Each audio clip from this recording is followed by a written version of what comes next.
Gününüz nura boyansın. Çox hörmətli ANSMB mediasının izləyiciləri. Sizlərlə 2025-ci ilin dekabr ayının sonuncu bazar günündə əlbəttə yenə də poeziya saatı verilişində görüşürük. Yəni bu proqramda görüşürük, hörmətli izləyicilərim.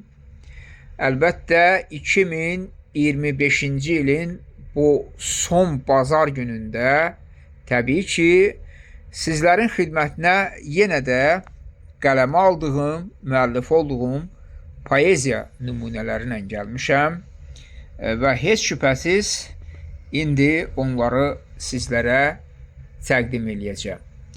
Beləliklə, ilk şeirimin, müəllif olduğum ilk poeziya nümunəsinin adı belədir: Soyuq ömürlər.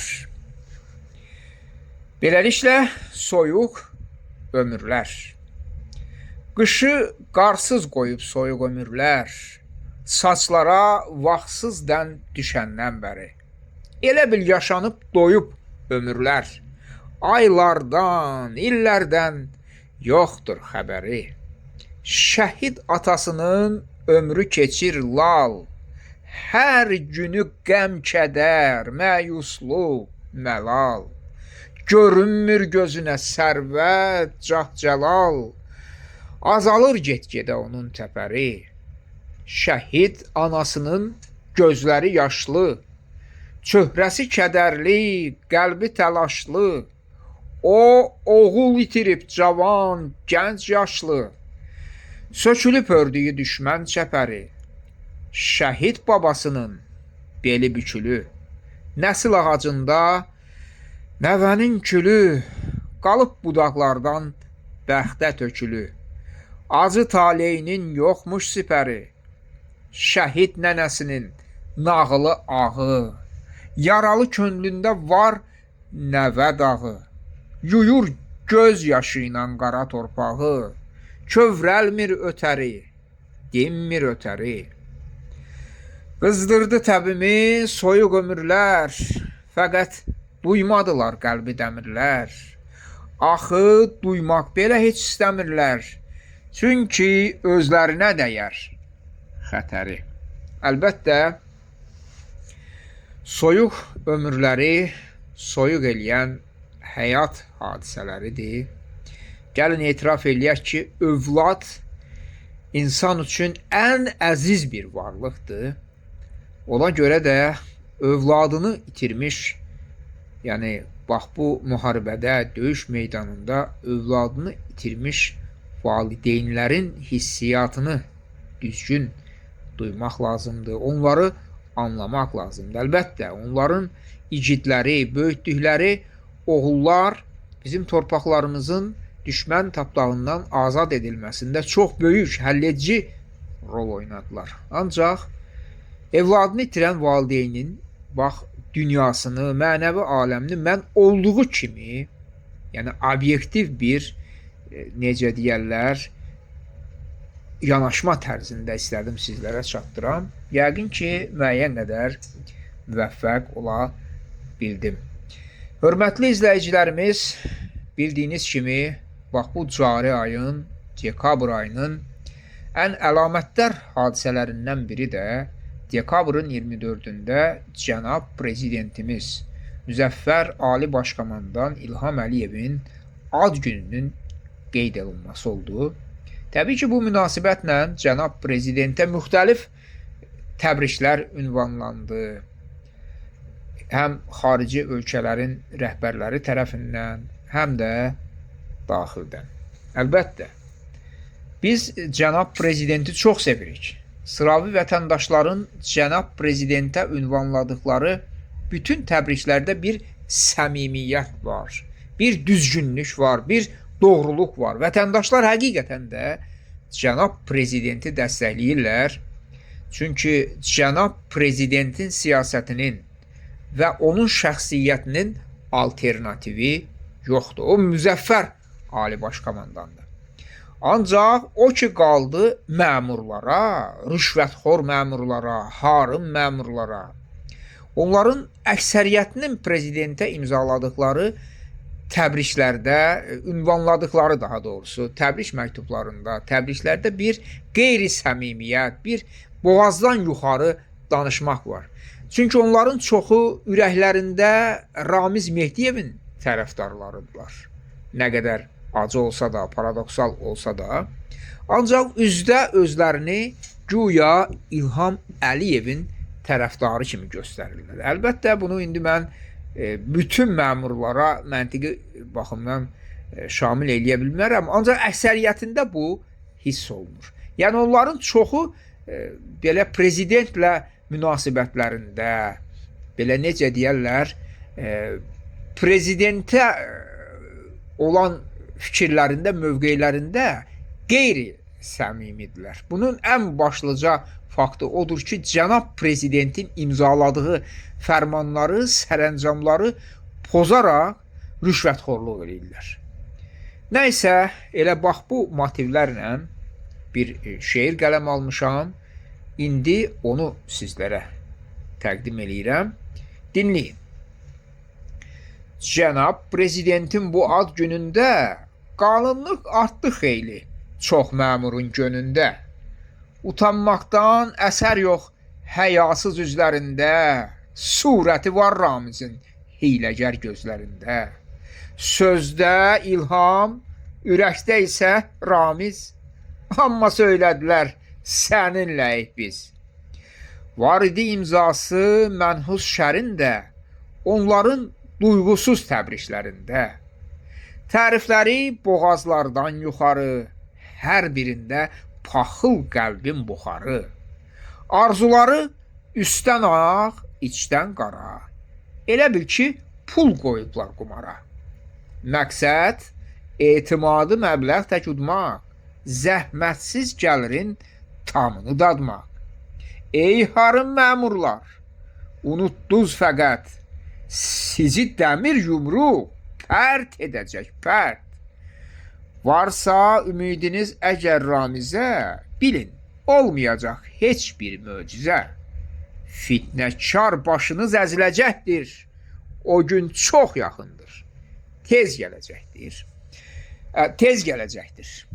Əlbəttə, hörmətli izləyicilərimiz, o günün, necə deyərlər, gələcək vaxt yaxındır. Cənab prezident heç şübhəsiz ki, o dəmir yumruğu daxildəki satqınların da başına endirəcək. Və növbəti şeiri sizlərə təqdim eləmək istəyirəm. Bu şeirin adı Milli Yaltaqlardır. Burada da yenə də tənqidi motiv güclüdür. Tənqid hədəfləri var burada. Təbii ki, həmin tənqid hədəflərini siz şeiri dinlədikdən sonra özləriniz müəyyən eləyəcəksiniz. Beləliklə, milli yaltaqlar. Ayaqları 2, sifətləri 100, işləyir dilləri gecə və gündüz. Dəymir əlləri sağdan qaraya, ağ deyir hamısı hər vaxt qaraya. Onların lüğətdə məşhur adı var. Milləti alçaldan milli yaltaqlar. Kişisində kişilikdən əsər yox. Heç birinin boş sözündə kəsər yox. Arvadına tumal alır haramla. Tərifləyir rüşvətxoru aramla. Yıxılanda balta vurur ona da. Mənzil alıb tikdirdiyi binada. Atasının tez üzünə ağ olur. Məruzəsi ona böhtan lağ olur. Yaxşı bilir etdiyini danmağı, milli yaltaq bacarmır utanmağı. Qadınında namus olmaz, ar olmaz. Ev eşiyi, yufqası təkdar olmaz. Çoxları ilə bir yastığa baş qoyar. Öz ərinin yastığını boş qoyar. Üç rəngli bayrağı taxar döşünə, ancaq millət üçün çətin düşünə. Parisdə, Londonda gəzər xəyalı, ağ yalan danışar, olmaz həyalı. Gah çılğın yarınar, gahdakı şıltaq. O milli yaltaqdır, o milli yaltaq. Sərrafam, gerçəkdən yazdım bu qədər. Məhsulu gerçəyin olsa da kədər. Əlbəttə, hörmətli izləyicilərimiz, gerçəyin məhsulu əksər hallarda acı olur. Ancaq reallıq nə qədər acı olsa da, onu dərk eləyən beyin üçün faydalıdır. O mənada ki, əgər beyin sağlam beyindirsə, ruh sağlam ruhdursa insanda o həmin o mənfi faktlardan nəticə çıxaracaq və o faktları düzəltməyə, daha doğrusu o eybəcərlikləri düzəltməyə, o mənfilikləri düzəltməyə çalışacaq.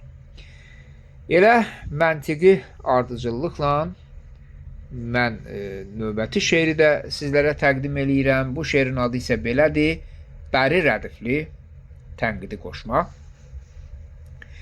Beləliklə, bəri. Qırmızı kitaba düşdü aslanlar, çaqqallar mirzəli edəndən bəri. Azaldı bax belə, tükəldi onlar, türkülər də həccə gedəndən bəri. Meydan suladılar mavi xoruzlar, müqəddəs olmadı nə namus, nə ar. Onların xeyrinə verildi qərar, hakim kreslosun güdəndən bəri. Barlı budaqları səbt etdi quşlar, qaldı bağbanlara xırda xuruşlar. Taladı bağları kamış quruşlar, leyləşlər ağacı didəndən bəri. Əlbəttə, burada da təbii ki, tənqid hədəflərinin kimlər olduğu, nələr olduğu ariflərə çox yaxşı bəlli oldu. Çünki ariflərin ürəklərinin, qəlblərinin, necə deyərlər, bəsirət gözü daim açıq olur. Və sizlərə növbəti sonuncu şeirimi təqdim eləmək istəyirəm. Bu şeirimin adı isə belədir: Məhbuslar. Evdə cəza çəkir, gör neçə insan. Kim qanun məhbusu, kim isə vicdan. Kimi artıqdama ramizin biri, sərvətin, rüşvətin pulun əsiri. Kimi isə boşanmış məsum bir qadın, dörd divar içində qoruyur adın. Kimi işsiz, gücsüz, aciz bir ata, hər gün pəncərədən baxır həyata. Kimi hərb zamanı itirib gözün, evində məhbusa çevirib özün.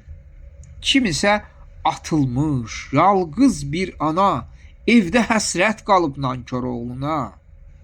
Kim isə tək tənha, ahıl bir baba, ömrü ev içində gedir qüruba. Kimi də baxımsız, tənha bir nənə, evi qara zindan edib özünə. Zamanda məhbuslar belədir, belə. Onları şeirlə gətirdim dilə. Sözünü sərrafın yanlış sanmayın. Daim düz danışın, haqqı danmayın.